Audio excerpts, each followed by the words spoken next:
सुनी हिकायतें हस्ती तो दरमियाँ से सुनी, सुनी हिकायतें हस्ती तो दरमियाँ से सुनी, ना इब्तदा की खबर है ना इंतहा मालूम। अस्सलाम वालेकुम। हमेशा की तरह फरहत शुजात आपके साथ। इंसान पैदाइश से लेकर के मौत तक के अपने ख़ानदान, अपने रिश्तों में जुड़ा हुआ होता है, और ये रिश्ते इतने खूबसूरत रिश्ते होते हैं जिसके बगैर वो रह नहीं सकता, और उन्हीं रिश्तों को निभाते निभाते वो इस दुनिया से कूच कर जाता है। खूबसूरती तो ये है कि जब तक हम दुनिया में हैं उन रिश्तों की कदर करें। तो आज हमारे साथ एक ऐसे ही अजीम और खूबसूरत शख्सियत के मालिक उबैदा इकबाल रिजवी। उबैदा इतना खूबसूरत नाम है, पहली दफ़ा मैं चौंकी, मैंने कहा किसी लेडीज़ का नाम तो नहीं है, लेकिन बाद में मालूम हुआ कि नहीं, ये साहब हैं और साहब किताब भी हैं। माशाल्लाह एक किताब इनकी आ चुकी है, याद उम्र रवा। इन्होंने ये इस किताब में अपने ख़ानदानी शिजरा और हस्ब नस्ब, अपने पूरे उरूज ज़वाल का जिक्र किया, बड़ी खूबसूरती से किया। तो आज मैंने इनको स्टूडियो में दावत दी और बताया कि आप क्या हैं और आपकी हैसियत क्या है, आपकी इतनी अहम शख्सियत है कि आपको मदू करना हमारे लिए बहुत एजाज़ की बात होगी। तो मैं अस्सलाम वालेकुम। तो जनाब, आपने ये किताब, बड़ी खूबसूरत किताब, मैंने पढ़ी इस किताब को, अपना पूरा शिजरा, ख़ानदानी शिजरा, और आपकी याददाश्त की भी मैं बहुत दाद देने वाली हूँ, इसलिए कि आपने एक एक का नाम और उनके तमाम जितने भी, मतलब कहना चाहिए कि ख़ानदान के गुजरे हुए लोग थे, और ये कि अपने दादा, अपने नाना, अपने वालिदैन और अपने अपने फूफा फूफी, ख़ानदान के सारे पस मंज़र को सामने लेकर आए और इस किताब में सुमो दिया। ये किताब बड़ी खूबसूरत किताब है, मैंने पढ़ी है और इनसे जानूंगी मैं और पूछूंगी कि क्या क्या गुण उनमें है। तो जनाब, इस किताब से ही शुरू करती हूँ कि आपने लिखने के लिखाने का सिलसिला कैसे ख्याल आया कि ये किताब आप लिखें? पहले तो आपका मैं शुक्रिया अदा करता हूँ, और आपने जो मेरा तारुफ कराया, मैं इसका अहल नहीं हूँ। नहीं, आप अहल हैं कि नहीं।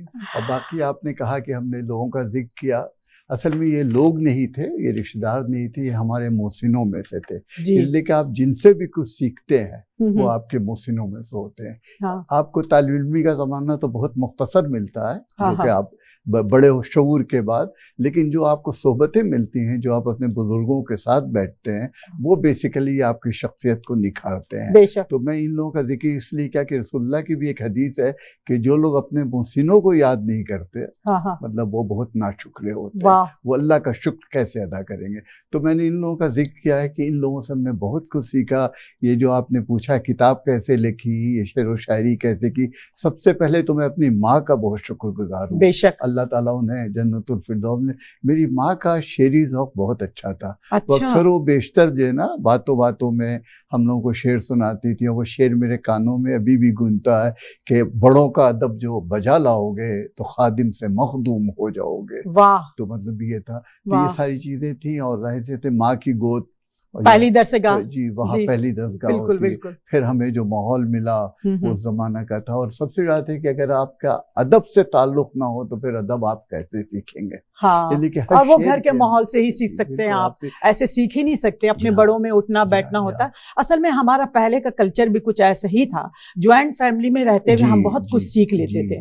अब चूंकि फैमिली अलग अलग हो गई है, कट गई है, तो वो चीज़ें हमारे में नहीं आई। हम कोशिश बहुत करते हैं, उसके बावजूद वो चीज़ नहीं आ रही है हमारे में। आपने कहा जैसे ज्वाइंट फैमिली का, मुझे याद है मेरा भाई डॉक्टर था, तो एक साहब उसके पास आए मरीज बन करके, तो उसने देखा, नब्ज वगैरह देखा, सब कुछ देखा और दवा लिख दी। तो वो साहब माशाल्लाह कोई हमारे आपकी तरह अदब से, उनका डॉक्टर साहब आपको एक शेर सुनाना है। हाँ, हाँ। कि नब्ज देखा दिले नातवा देखा किए, हाँ, तुमने नब्ज देखा दिले नातवां देखा किए, शोर बरपा था कहाँ और तुम कहाँ देखा किए। वाह वाह वाह वाह। तो इतने अच्छे से शिकायत कर दी कि आपने जो बात भी कह दी और बात नहीं भी की। तो शेर का ये फायदा होता है। आपको तो बेइंतहा अशार याद हैं, और आप तो मशहूर थे अपने कॉलेज यूनिवर्सिटी के ज़माने में कि बैतबाजी में पहला इनाम आपको मिलता था और फर्स्ट आप आते थे, किसी को भी मजाल नहीं थी कि आपके सामने कोई और जीत कर ले जाए। तो बहरहाल तो ये आप ऐसे जिंदगी में तो आपने बहुत सारे काम किए, बैंकर हैं जी। मैं बेसिकली बैंक 40 में साल आपकी जॉब बैंकिंग किया। आगा हसन अब्दी का नाम सुना होगा आपने, वो उन्होंने एक बैंक कायम किया था BCCI, जी। जो कि बहुत मशहूर था, और 91 में 5 जुलाई को, मुझे आज भी डेट याद है, उसे बंद कर दिया गया। जो भी उसके 40 साल आपने वहां पे जॉब की? जी, बैंकिंग में 40 साल काम बैंकिंग किया। के फील्ड फिर में वहाँ से 40 जब साल रहे। 91 में BCCI बंद हो गया, आगा साहब बीमार हो गए थे। ये तो कहाँ फिर की बात कर रहे ये हैं आप? कराची की मैं बात कराची कर की रहा हूँ। बात कर रहे कराची हैं। से मैंने अपना करियर कराची में गुजारा, इब्तिदाई और तालीम आपकी? इब्तिदाई तालीम भी कराची की थी। हमने गवर्नमेंट कॉमर्स कॉलेज से ग्रेजुएशन किया था, और फिर वही नौकरी वगैरह भी वही की। तो उसके जब उनका बैंक बंद हो गया तो मैं मुख्तलिफ बैंकों में घूमता रहा। और आपको याद होगा 92 में नवाज शरीफ साहब ने 10 प्राइवेट बैंकों को इजाज़त दी थी, जिसमें अच्छा। हबीब मेट्रो और बैंक अल हबीब और मुख्तलिफ बैंक। तो उन्हीं में से एक बैंक यूनियन बैंक भी आया था, वो सैगल वालों को परमिशन मिली थी, चूँकि सैगल लोगों ही ने यूनाइटेड बैंक भी कायम किया था। अच्छा। तो फिर मैं वहाँ मुलाजिम रहा, और इस तरह से जिंदगी का। जब मैं 2020 में रिटायर हो गया अपनी नौकरी के 35-40 साल करने बाद, तो मेरे बहुत ही अच्छे CEO थे साजुद्दीन अजीज साहब, वो अभी भी बैंकिंग मुतसिब के हेड है। तो उन्होंने मुझसे कहा कि उबैदा साहब माशाल्लाह आपका शेरी ज़ौक़ है, और मैं बड़े अरसे से, तो आप क्यों नहीं अपनी रुदाद ज़िंदगी लिखते हैं? हाँ, बड़ी हाँ, दिलचस्प होगी। हाँ, तो वो मुहर्रिक बने, बल्कि मैं थोड़ा टाल मटोल से काम लेता रहा, तो उनकी बड़ी अनायत है, वो बहुत चाहते थे मुझे। तो उन्होंने कहा कि आप ऐसा करें कि मैं आपको रजिस्टर भी ला के देता हूँ और कलम भी ला के देता हूँ, आप लिखना शुरू करें। तो फिर मैंने जहन में आया, तो मैंने अपनी बेगम से कहा, वो इत्तेफाक की बात है कि आज आ नहीं पाए, कि तुम ऐसा करो, मैं बोल सकता हूँ, लिखने में मेरी राइटिंग तुम्हारी जैसी नहीं है, तो तुम लिखते जाओ। तो फिर हम लोग नाश्ता करते थे, रिटायरमेंट तो हो चुकी थी, तो वो मतलब गरीब खातून, शोहर का हुक्म हाकिम, मरयम मफाजात, वो लिखती रही, और मैं वाक़यात अपने जहन से जो भी याद आता गया। लेकिन बड़ा अच्छा काम किया आपने, और इतनी उन्होंने खूबसूरत, मतलब ये किताब जो आपकी किताब है, तो यानी ये पूरी याददाश्त को आपने समेट करके और सबका जिक्र बड़े अच्छी तरीके से किया आपने। और बेगम साहब का तो कहते नहीं कि हर कामयाब आदमी के पीछे किसी खातून का हाथ होगा, तो मेरी कामयाबी के पीछे वो खुश हो जाएंगी कि झूठ बोल शाहिदा फातिमा का हाथ है, उनका हाथ है। तो उन्होंने भाई कभी कभी बेगम को खुश करने के लिए झूठ भी बोले तो वो भी इबादत है। आप खुश करें, आपको हर हाल में खुश रखना है। अच्छा, जब जैसे वो खुश होती है तो शौहर ऑटोमेटिक खुश होता है। लाजमी लाजमी लाजमी, गाड़ी के 2 पहिए ऐसे थोड़ी कहा गया भाई। इत्तेफाक की बात है कि वो आज आए नहीं। मुझसे लोग एक सवाल करते हैं कि तुम इतनी तारीफें करते हो, तो क्या तुमको दोबारा अगर चांस मिले तो इन्हीं से शादी करोगे? तो मैं एक जुमला कहता कि मुसलमान एक सुराख से दोबारा नहीं ढका जाता। तो आप इसे तारीफ समझ ले या हिफ्ज़ मा तक़द्दुम समझ ले। आपने इस किताब में अपने खानदानी पस मंजर, अपने रिश्तेदारों का, अपने अब्बा व अजदाद का, सबका जिक्र बड़ी खूबसूरती के साथ किया है। उसके साथ आपने जो आपके जिनसे आपने सीखा है, आप उनको टीचर कह लें या कुछ भी कह लें, हाँ कुछ भी कह लें, उनका भी जिक्र बड़ी खूबसूरती से। आप बिहार में रहने वाले वो अहम शख्सियत, चूंकि आपका ताल्लुक बिहार से है, ठीक है, तो वो अहम शख्सियात जो के दुनियाएं कहना चाहिए आलम पे हुकूमत की, अपने काम की वजह से, अपने नाम की वजह से। जी, बिल्कुल। बिहार तो वैसे ही मशहूर है, इल्म अदब का गहवारा समझा जाता है। तो उनका क्या, किन लोग थे जिनका जिक्र आपने करना जरूरी समझा? हाँ, देखिए, मैं बहुत अजीम लोगों से मिला हूँ, और जो मैं इत्तेफाक की बात है कि मैं हिंदुस्तान 2-3 दफा जाना रहा, यहाँ आने के बाद भी। एक ज़माने में वीजे की बड़ी आसानी हो गई थी, गवर्नमेंट ऑफ इंडिया ने सुबह देते थे तो शाम तक वीजा मिल जाता। अच्छा। तो मैं जब गया तो मुझे 2-3 शख्सियत से मिलने का इत्तेफाक हुआ। एक तो कली माजिद साहब, कली माजिद का वो शेर बड़ा मशहूर है कि दामन पे कोई छींट न खंजर पे कोई दाग, वाह, दामन पे कोई छींट न खंजर पे कोई दाग, तुम कत्ल करो हो कि करामात करो हो। और चूंकि मोहसिनों का जिक्र हुआ तो एक शेर उसी के गजल का है कि जो कुछ भी मिला है वो तुम ही से तो मिला है, जो कुछ भी मिला है वो तुम ही से तो मिला है, और हम तुमको भुला दें, अरे क्या बात करो हो। तो कलीमाजी साहब से मुलाकात हुई। फिर एक और बुजुर्ग थे जो कि हमारे खानदान के थे, उनका जिक्र किया, बिस्मिल अजीम आबादी। हाँ हाँ उनका एक शेर नेहरू जी ने, यहाँ तक कि भगत सिंह ने पढ़ा था कि सरफरोशी की तमन्ना अब हमारे दिल में है, देखना है जोर कितना बाजुए कातिल में है। और जब भगत सिंह को ले गए थे तो जब उसने फांसी का फंदा चूमा था तो ये शेर पढ़ता हुआ गया था। तो उनके साथ भी हमारा, चूंकि खानदानी थे, बहुत बुजुर्ग हो गए थे, लेकिन मुझे मिलने का इत्तेफाक हुआ। उनका एक शेर और साथ है कि हम तो बिस्मिल ही रहे खैर हुई। बिस्मिल कहते हैं, मैं लोगों के यहाँ जब मुर्ग को ज़बा करते हैं और वो तड़पता रहता है तो उसको बिस्मिल कहते हैं, हालत बिस्मिल, कि हम तो बिस्मिल ही रहे खैर हुई, इश्क में जान चली जाती है। वाह वाह वाह वाह वाह, क्या खूब जी। तो इतने अहम शख्सियत से आपको मिलने का मुझे, और उनका एक शेर याद आ गया मुझे, कब मुलाकात कहाँ शीशे से पैमाने से, वाह, अब मुलाकात कहाँ शीशे से पैमाने से, फातिहा पढ़ के चले आते हैं मैं खाने से। वाह वाह वाह, मुझे लगता है कि ज़ियाउल हक के जमाने का शेर है कि फातिहा पढ़ के चले जाते हैं। आशार इतने सारे आपको याद कैसे रहते हैं, ये बताइए मुझे आप। वो शौक है, बस पढ़ने का शौक है, पढ़ने का। बगैर पढ़े तो आप जब तक इनपुट नहीं चीज जब तक आप कोई चीज अपने अंदर जल्द नहीं करेंगे, वो चीज बाहर कैसे आएगी। तो जब हमने पढ़ा, किसको पढ़ा आपने ज्यादा? आपके कोई उस्ताद थे? उस्ताद उस तरह से तो अदब में तो कोई उस्ताद नहीं थे, लेकिन माहौल अदबी था। जैसे मैंने कहा, शादी बादी को हमने पढ़ा है, उनको जमील मजहरी का नाम बहुत कम लोग जानते हैं, और वो बहुत बड़े शायर थे और बहुत बड़े नक्काद थे, जमील मजहरी साहब, जिनका एक शेर बहुत मशहूर है कि बकदर पैमाने तखय्युल सुरूर हर दिल में है खुदी का। ये शेर बहुत कम लोगों को समझ में आया कि हर आदमी को आईना परस्त होता है कि मुझसे ज्यादा हसीन, मुझसे ज्यादा काबिल नहीं। तो इस शेर को उन्होंने कहा, बकदर पैमाने तखय्युल सुरूर हर दिल में है खुदी का, अगर न हो ये फरेब फहम तो दम निकल जाए आदमी का। तो आप ये देखिए, तो मैंने उस तरह के लोगों को, अच्छा, जब आप किसी को पढ़ती है ना बीबी, तो ये होता है कि वो शख्सियत आपके सामने होती है। 100% ये नहीं होती कि अगर आपने मिले नहीं है तो आप उसको जानते नहीं है। अब जिन लोगों को पढ़ा है, इब्न इंशा को पढ़ा है, या कर्नल मोहम्मद खां को पढ़ा है, या मुनीर न्याजी को पढ़ा है, या फराज को पढ़ा है, या परवीन शाकिर को पढ़ा, तो ये सब शख्सियत हमारे सामने लगता है कि जो कुछ कह रही है, वो सब उनकी बातें हमारे दिल पे असर कर रही। और अगर शेर समझ में आने लगे तो शेर का जो कल्बी असर है ना, वो डिफरेंट होता है। इसीलिए उसके पढ़ने का अंदाज ऐसा होता है कि लगता है ये शेर उन्होंने नहीं कहा, बल्कि आपके अंदर से निकल रही है। अब एक शेर आपको और सुना दूं, बड़ा मुझे याद आ गया। एक साहब वहाँ बहुत बड़े नक्काद थे, और जो काबिल लोग हैं वो जानते, उनका नाम था अताउर रहमान अता काकवी।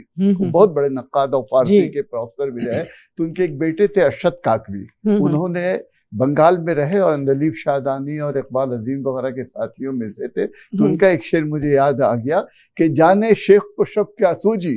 ये शेर मैं आपको वो सुना रहा हूं जो आपने कहीं पढ़ा नहीं होगा। ये जाने शेख को शब क्या सूझी, जिंदों को समझाने आए, जाने शेख को शब क्या सूझी, जिंदों को समझाने आए, और सुबह हुई तो सारे मैकश मस्जिद तक पहुंचाने आए। वाह वाह वाह वाह वाह वाह, क्या खूबसूरत शायरी है। ऐसे तो आपको, मैं तो आपको यही मशवरा दूंगी उबैदा साहब कि आप जो है, आपने अपनी सवाने उम्री या यादें उम्र रवा जो लिखा है, ये यादें उम्र रवा के अलावा एक शायरी की भी किताब आपकी आनी चाहिए, क्योंकि आपका जो इंतखाब है, मैं कहना चाहिए, या आपका शौर, आपका शौक है, तो बड़ी खूबसूरत शायरी आपको यानी जुबानी याद है। इतने शोरा को आपने पढ़ा? जी पढ़ा है मैंने। और एक बात ये कि हाफजा शायरी की वजह से शायद और ज्यादा उसे महफूज करने का हो गया। और मुझे ये खूबी और है कि मैं जो भी शेर सुनाऊंगा आपको, उसके साथ शायर का नाम भी बताऊंगा।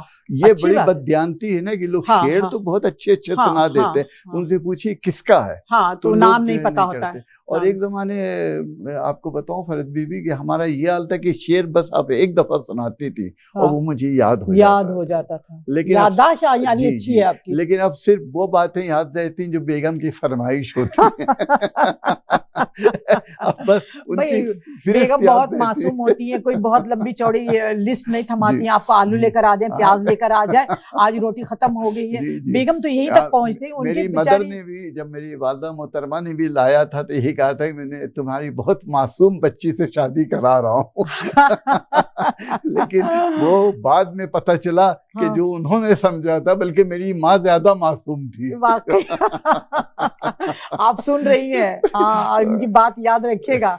बेगम साहबा सारी बातें आपकी सुन रही हैं। आपको घर भी जाना है, याद रखिएगा। शेर है ना, छेड़ खूबा से चली जाए असद, कुछ नहीं बस तो हसरत ही सही। वाह भाई वाह वाह वाह वो वाह, नहीं है माशाल्लाह। लेकिन उनका उनसे बेहतर है कि इस महफिल में है, हाँ। तो उनको याद कर रहा हूँ और बिल्कुल, उनकी आप बातें कर रहे हैं। उनकी बातें कर रहा हूँ और यकीन हाँ। करे उनकी वो नहीं समझेंगे लेकिन उनकी तो मैं तारीफ ही कर रहा हाँ, हूँ। तारीफ कर रहे हैं। नहीं नहीं, अच्छे आप हस्बैंड हैं, अच्छे शौहर हैं आप, माशाल्लाह। बीवी के वो ऐसे तो नहीं कहा गया ना भाई, दोनों आप शरीके हयात आपकी माशाल्लाह अच्छी हैं। मैंने और उनका आपको भी जिक्र तरबियत भी- किताब में बहुत किया है। हाँ, आपने और किताब उन्होंने में किया। बड़ी हमारी हेल्प की है और आपने बहुत ज्यादा। इब्तदाई तालीम कराची पाकिस्तान ये से की है, पाकिस्तान उसके से बाद हासिल मशरकी की। पाकिस्तान आपका जाना पहले हुआ? मशरकी पाकिस्तान मेरे वालिदैन चूंकि बिहार से बंगाल ज्यादा करीब था तो मेरे वालिदैन ढाका आ गए। हम लोग अच्छा। वहाँ ढाका में थे। इब्तदाई तालीम तो हमारी ढाके में हुई और जब अच्छा। 71 के हंगामे होने लगे तो वालिदैन को नविश्ते दीवार नजर आ रहा था, तो उन्होंने कहा कि मेरे ख्याल में वो फिर हिजरत करनी पड़ेगी। हाँ। एक और दरिया का सामना था मुनीर मुझको। हाँ। मैं एक दरिया के पार उतरा तो मैंने देखा, तो उन्होंने कहा यहाँ से निकलना होगा। हाँ। तो फिर हम लोग इस पाकिस्तान से कराची आ गए। और वो हमारा जमाना काफी जद्दोजहद का था, चूंकि हाँ। सब हम लोग छोटे थे। मेरी उम्र ऐसी थी कि मैंने मैट्रिक भी नहीं पास किया था। हाँ। तो बड़े भाइयों ने घर को संभाला, मेरे वालिदैन को संभाला और हमने बड़ी इब्तदाई तौर पे जिसे कहते बहुत ही हम्बल स्टार्ट था।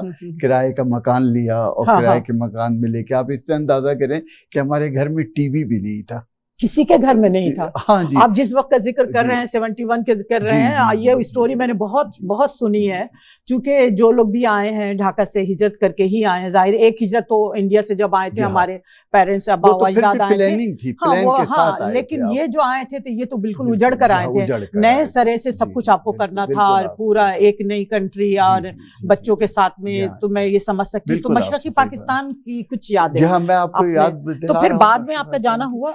नहीं, मशरकी पाकिस्तान नहीं गया क्योंकि वहां पर ढाका जाना नहीं हुआ।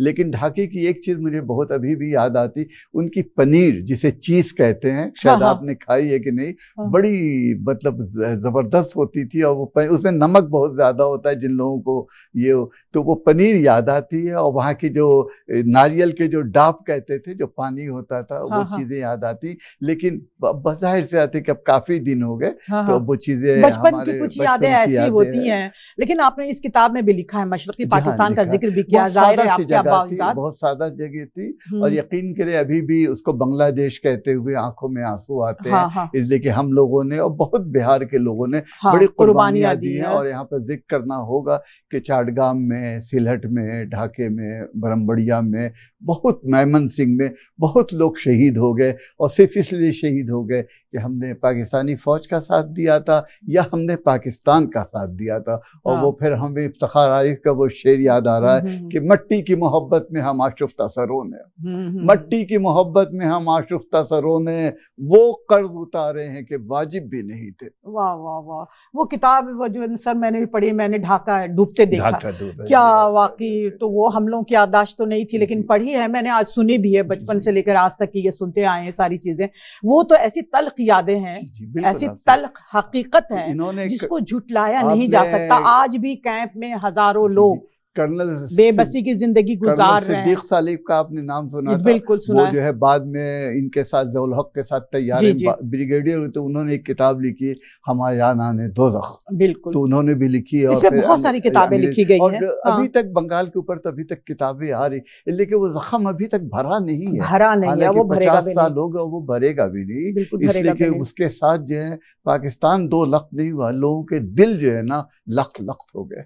आप यकीन करें कि वो जो उसका शेर है ना गालिब का कि करता हूँ जमा फिर जिगरे लख्त को, लख्त पे याद आ गया पाकिस्तान 2 लाख के करता हूँ जमा फिर जिगरे लख्त को, अरसा हुआ है दावते मिजगा की है। वाह वाह वाह। बल्कि मिजगा पे मुझे याद आया कि मैं अपनी मिजगा कहते हैं पलकों को पर्शियन में, कि मैंने अपनी बेटी का नाम भी मिजगान फातिमा रखा है। अच्छा, मिजगान फातिमा पे याद आया, आपके 2 बच्चे हैं माशाल्लाह, लेकिन नाम बड़ा यूनिक से रखा है आपने। मिजगा का नाम उसी से रखा था, गालिब के शेर से रखा था कि वो जो इसकी गजल का वो भी शेर है ना कि दिल ढूंढता है फिर वही फुर्सत के रात दिन बैठे रहें तसव्वुरे जाना किए हुए। और आपको एक और बात बता दूं कि जावेद अख्तर के दादा थे मुफ्तर खैराबादी, शायद आप लोगों ने नाम सुना हो, तो उन्होंने बड़ा अच्छा एक शेर मिजगा पे कहा था जो कि मुझे याद आ गया कि क्या मेरे हाल पे सचमुच उसे गम था कासिद, पहले तो खत, मेल तो थी नहीं, तो खत हम भेजा करते थे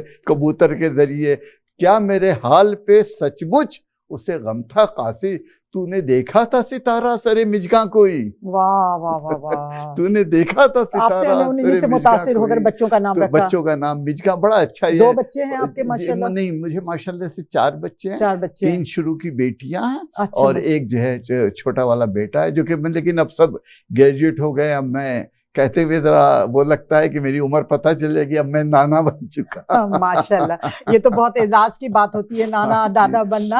आज हमारे साथ उबैदा साहब हैं और बड़ी खूबसूरत बातचीत हो रही है। अब बड़े ही अच्छे चुलबुले, बड़ी शायरी और बड़े अच्छे पुरवकार तरीके से इन्होंने बड़े खूबसूरत स्टोरी सुनाई है। मैं जाती हूँ एक छोटे से ब्रेक की तरफ, आप कहीं मत जाइएगा, वापिस आते हैं, इस सिलसिले को वहीं से जोड़ते हैं।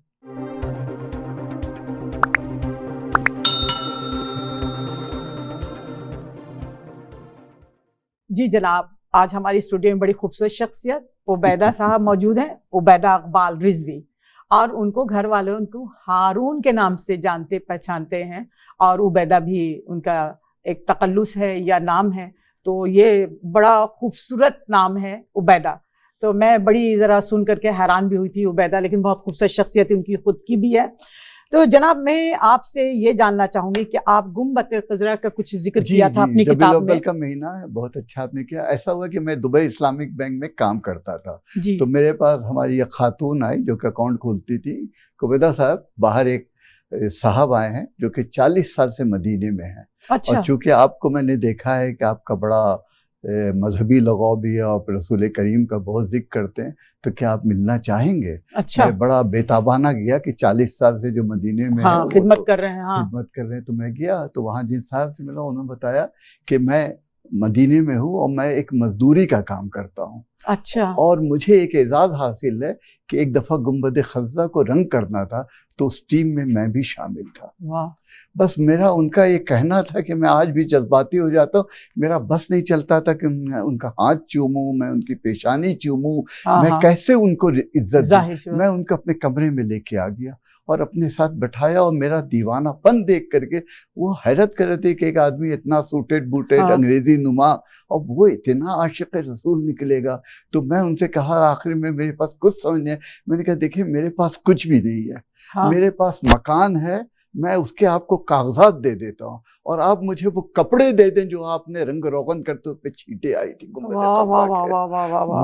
मेरी तबीयत देखकर हमने कहा इससे बड़ा मेरे लिए बाइसे फख्र कोई चीज नहीं होगी, कोई असासा नहीं होगा। और फिर मैंने शेर पढ़ा कि हाथ में दामने मुस्तफ़ा आ गया, हाथ में दामने मुस्तफ़ा आ गया, एक गुनाहगार को और क्या चाहिए। तो मैं जो कुछ भी हूँ वो वही का फैज़ है। और हम अक्सर एक नात पढ़ते हैं कि हमको अपनी तलब से सिवा चाहिए, हमको अपनी रब अव्वल का है तो उनका जिक्र होना बहुत जरूरी है। हमको अपनी तलब से सिवा चाहिए, जैसे आका हैं वैसी अता चाहिए। क्यों कहें ये अता वो अता चाहिए, क्यों कहें ये अता वो अता चाहिए, आपको मालूम है हमको क्या चाहिए। और सारी दुनिया के देके वो दौलत हमें, सारी दुनिया की देके वो दौलत हमें, पूछते हैं बता और क्या चाहिए। और हाथ में दामने मुस्तफ़ा आ गया, हाथ में दामने मुस्तफ़ा आ गया, एक गुनहगार को और क्या चाहिए। और मैं ये खत्म करता हूँ नात इकबाल के शेर के ऊपर कि जिसने मोहब्बत से वफा की, जिसने जो कौनो मका तेरे हैं, जो ना जहाँ चीज है क्या लोहो मका तेरे हैं। तो बस ये उनकी मोहब्बत ना हो तो क्या हो। और अगर आप मौका दे तो इकबाल का एक फारसी का कथा है, मैं सुना देता हूँ। और मैं समझता हूँ कि इकबाल की बख्शिश उसके तमाम शेरों से नहीं होगी, लेकिन इस कते से हो जाएगी। तू गनी अज़हर दो आलम मन फकीर, या रब्बे करीम तू गनी है, तू आलम का मालिक है, तू गनी और मैं एक फकीर आदमी हूँ।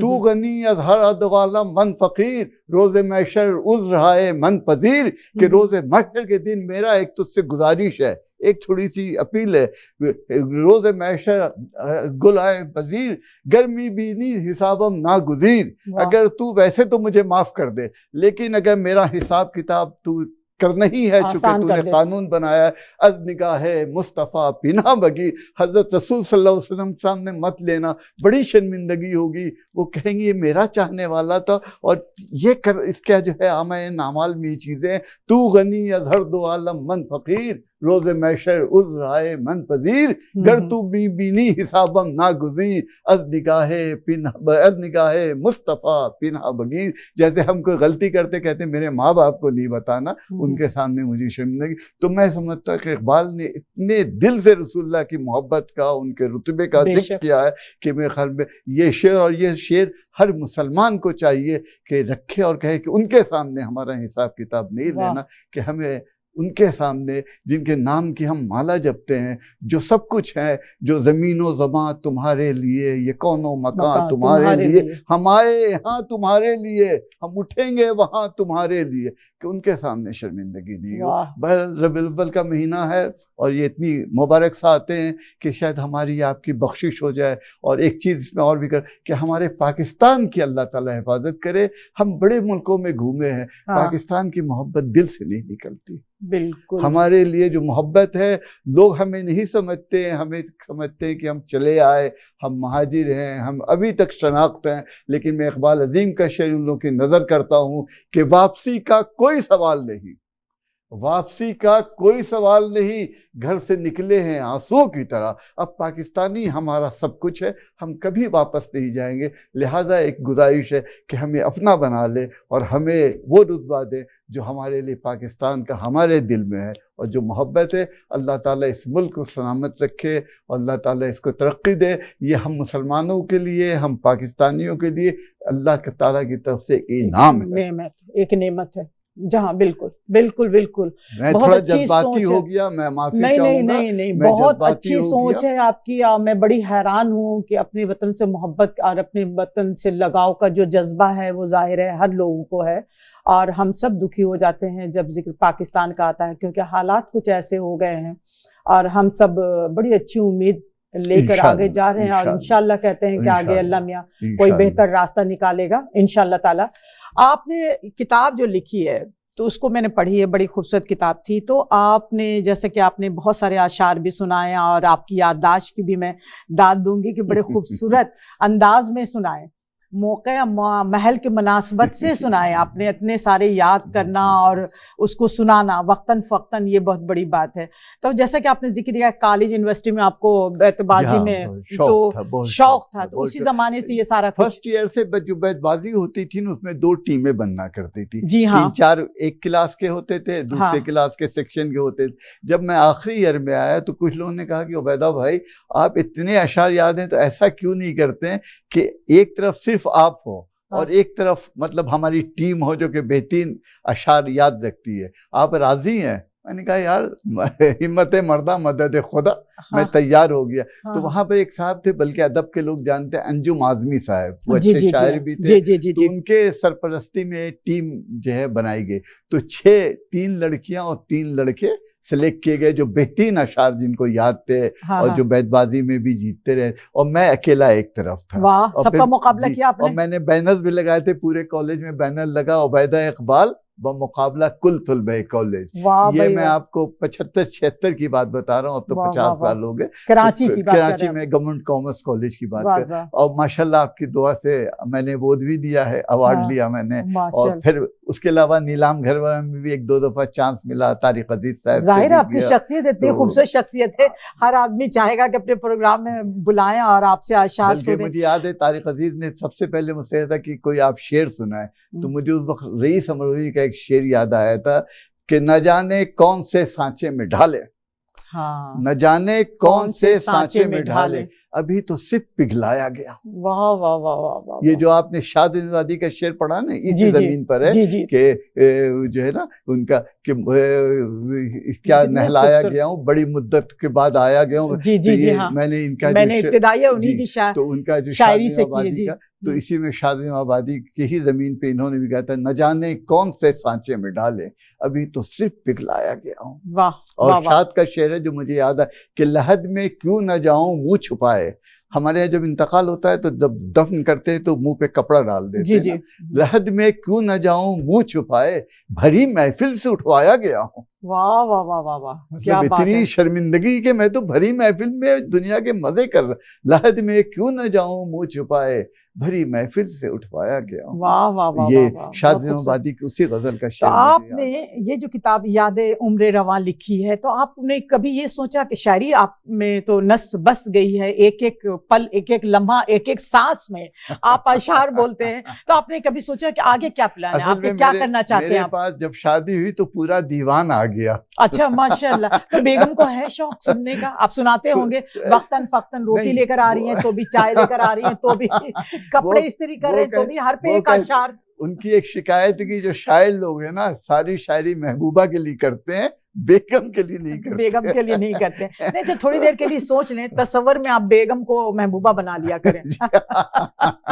फिर वो जो शायरी आपकी ना अंदर से उमड़ उमड़ करके आएगी खूबसूरत अंदाज में। आपने फर्जी भी एक बात सुनी होगी कि अगर महबूबा से शादी हो गई हाँ, तो फिर वो महबूबा नहीं रहती। महबूबा नहीं रहती है, बिल्कुल। तो इसलिए बल्कि कामयाबी मोहब्बत की यही है हाँ हाँ कि हाँ आपकी शादी उससे ना हो। हाँ। वो किसका शेर है मुझे नाम याद नहीं, कि कामयाबी है इश्क या नाकामी है इश्क, दोनों का हासिल खाना खराबी। वाह भाई वाह वाह। यानी बिछड़ने का जो अलमिया है तो वो एक शायर को पैदा करता है। बिल्कुल शायर को पैदा बिल्कुल यही है ना, उसके अंदर एक जज्ब आता है, एक जज्ब आ जाता है ना, आप जिसे कहते हैं तो फिक्र यानी लाती शायरी है। के लिए लाजिम है बिछड़ना, मेरे ख्याल में बिछड़ना लाजिम देखिए ना, बिछड़ना। जब जिस चीज की अब जुस्तजू हो, जी, आपने पा लिया वो अब के चीज, हम बिछड़े तो शायद कभी ख्वाबों में मिले, जिस तरह सूखे हुए फूल तो किताबों में रोमानवी मिले। क्या शायरी भी आपके था कि कुछ शादी से पहले ये शायरी तो मेरी समझे कि एक तरह से हमने कहा ना, ओढ़ना बचपन से बिछौना सुनता था। रहा, और मैंने मुशायरे बड़े अटेंड किए। मैंने इस किताब में जिक्र किया कि मैंने एक मुशायरा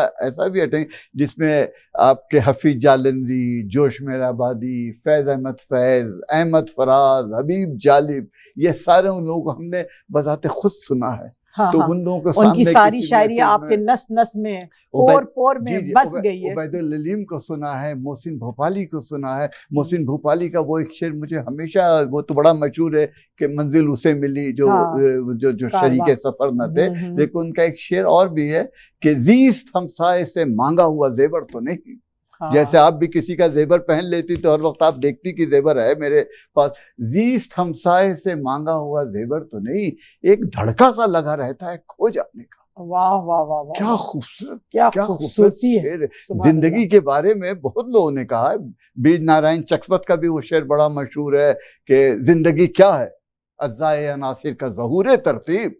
जिंदगी क्या है, अज़्ज़ाए अनासिर का ज़हूर तरतीब, और मौत क्या है, इन्हीं अज़्ज़ा का परेशान। बिल्कुल बिल्कुल बिल्कुल। लेकिन जिसके ऊपर इनका मोहसिन भोपाली का बहुत अच्छा शेर है, और मुझे ये शेर बहुत ज़माने से, और जब भी ज़िंदगी के बारे में सोचते हैं तो जिंदगी कुछ भी नहीं, बल्कि इनका शेर है मेरे ख्याल में, मैं मीर का कहता हूँ लेकिन वो मीर का शेर नहीं, कि संगे मज़ार देख के जी दंग रह गया। ये शायद ज़हीर काश्मीरी का शेर है कि संगे मज़ार देख के जी दंग रह गया, हर एक सर के साथ फकत संग रह गया। वाह वाह वाह वाह वाह, संग रह गया। हर एक सर नहीं के तो साथ अब आगे आपका क्या है, आपने क्या सोचा है कि अब तो अब फुर्सत से हैं, पहले तो बच्चे, काम, अपनी कनाडा का जॉब। बड़ा एहसान मंद हूँ, और आपका भी, और एक और साहब हैं हमारे टेलीविजन के, शायद नाम लेना आपके लिए मैं नहीं हूँ, कि आप लोगों ने मुझे यहाँ आने के बाद जब मेरी किताब पढ़ी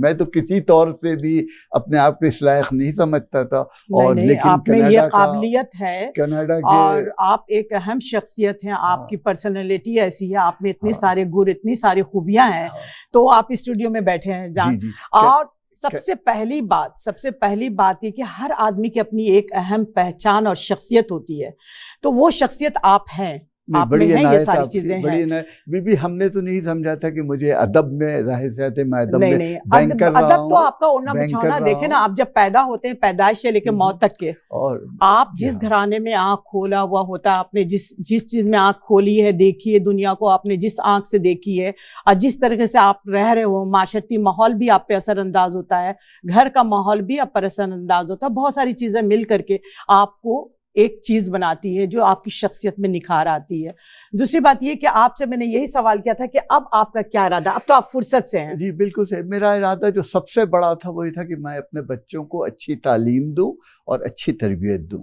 तो तालीम में तो मैंने हेल्प की। एक आदमी जिसने 3,000 रुपए से अपना करियर स्टार्ट किया हो और उसके बाद भी तरक्की करता भी गया, तो बैंक से लोन लेके घर बनाया, बैंक से लोन लेकर के गाड़ी ली, तो तनख्वाह हमेशा कट के मिलती रही जो कम रही, लेकिन तरबियत उनकी माँ ने किया है और मैं बड़ा एहसानमंद हूँ उनका। तो खैर वैसे जिक्र करता हूँ हंसी मजाक में कि उन्होंने बच्चों की तरबियत बहुत अच्छी की है और तालीम के लिए मैंने पूरी कोशिश की और मेरे सब बच्चों ने आपकी दुआ से ग्रेजुएशन किया और यहीं से यूनिवर्सिटी ऑफ टोरंटो से किया। और मैं जो मुंतकिल भी हुआ हूँ सिर्फ उनकी मोहब्बत में आया कि वो लोग अब चूंकि शादीशुदा हैं और वो लोगों के लिए बच्चों को देखना मुश्किल होता है नौकरी के साथ। तो मैंने कहा जहां तक मुझसे हो सकता है मैं बच्चों को थोड़ा बड़ा कर लूं और बच्चों को देख लूं। तो इस बिना पर है। तो हमारा तो जिंदगी की जो सबसे बड़ी कामयाबी दादा नाना बनना एक एजाज की बात होती है। अदब में कोई मुकाम नहीं, इससे कि अदब का वो मुकाम जो हमें तारिक अजीज अक्सर शेर पढ़ते थे ना, यूं पुकारे हैं मुझे कूचे जाना वाले। आपने सुना होगा नीलामगर में शेर अक्सर पढ़ते थे वो, क्यों पुकारे हैं मुझे कूचे जाना वाले, अबे इधर आ वो चाक गरेवा वाले।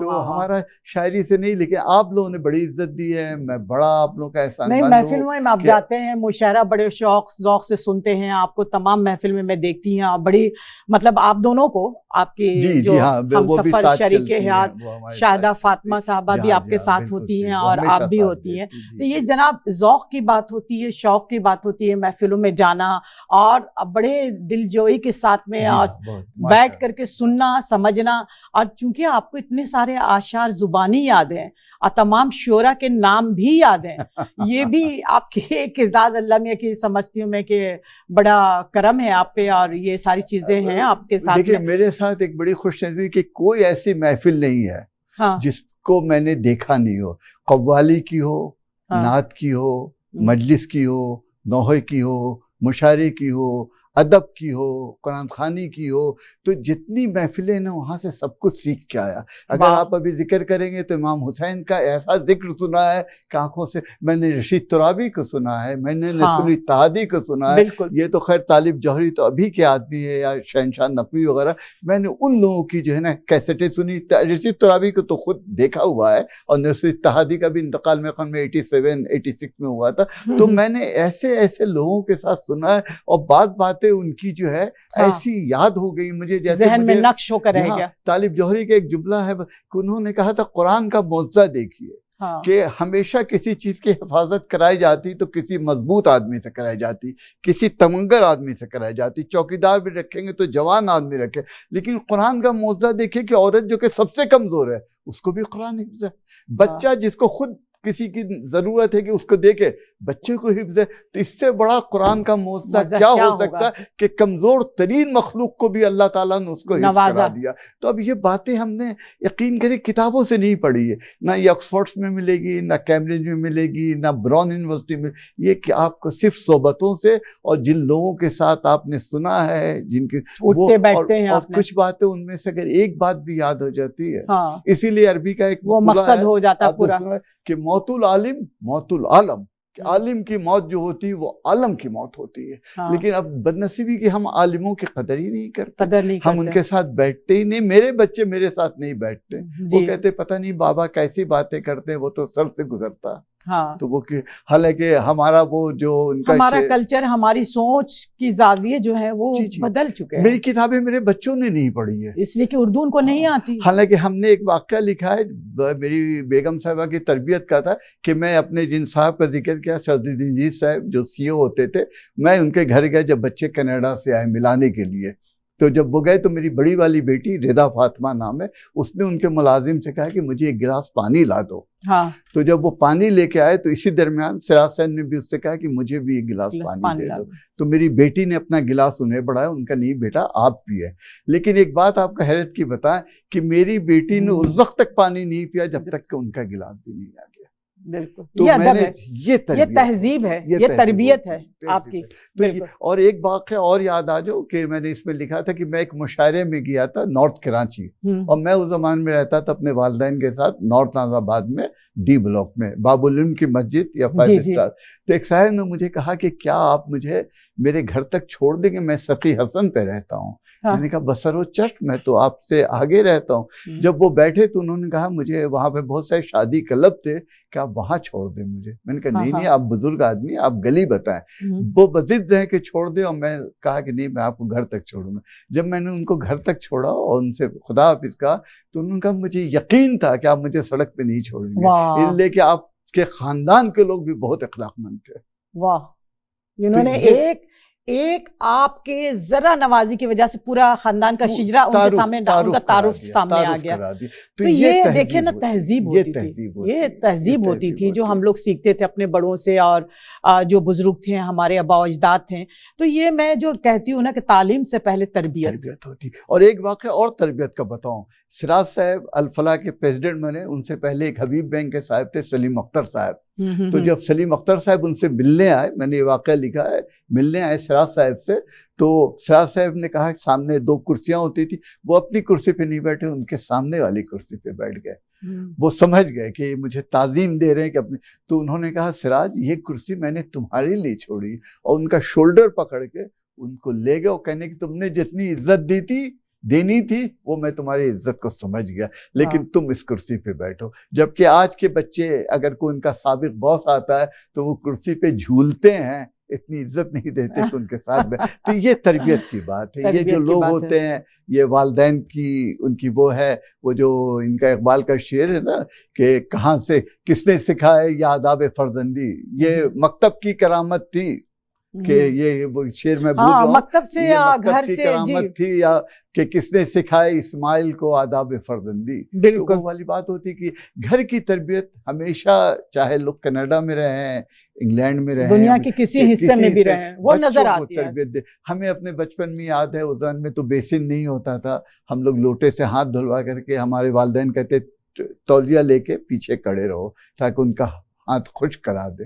तो हमें वो चीजें याद है, और हम उस गंगा जमनी तहजीब के लोग हैं। अब ये तो नहीं कह सकता कि हम आखिरी कड़ी हैं, लोग इसको कंटिन्यू अच्छी उम्मीद रखनी चाहिए, अच्छी उम्मीद रखनी चाहिए। लेकिन जैसे हमारे खानवादे ने और हम लोगों ने कोशिश ही की कि बच्चे अब याद ना रखे, वो उनका कसूर है। नहीं, मैं समझती हूँ अभी भी यहाँ पर भी जो बच्चे पल रहे हैं वो अपने हिसाब से बच्चे मुहज़्ज़िब हैं। मैंने देखा बाद लोगों को, मैं मस्जिदों में जाता हूँ कि वो अपने बूढ़े वालिदैन को चप्पल उठा के देते हैं। बिल्कुल, चप्पल देते नहीं है, मैंने तो बारहा देखा, पहनाते हुए देखा, उतारते हुए देखा, उनको व्हील चेयर से गोद में लेके बैठाते हुए देखा। तो ये तरबियत है। मैं बड़ा खुश हूँ, बल्कि मैंने ये बात बता लूं कि लोग अपनी तहजीब को लेकर के आए। वो चप्पल नहीं पहना रहा था, जो लोग देख रहे थे उनका एहतराम बढ़ रहा था कि अगर औलाद हो तो ऐसी औलाद हो, इस तरह से।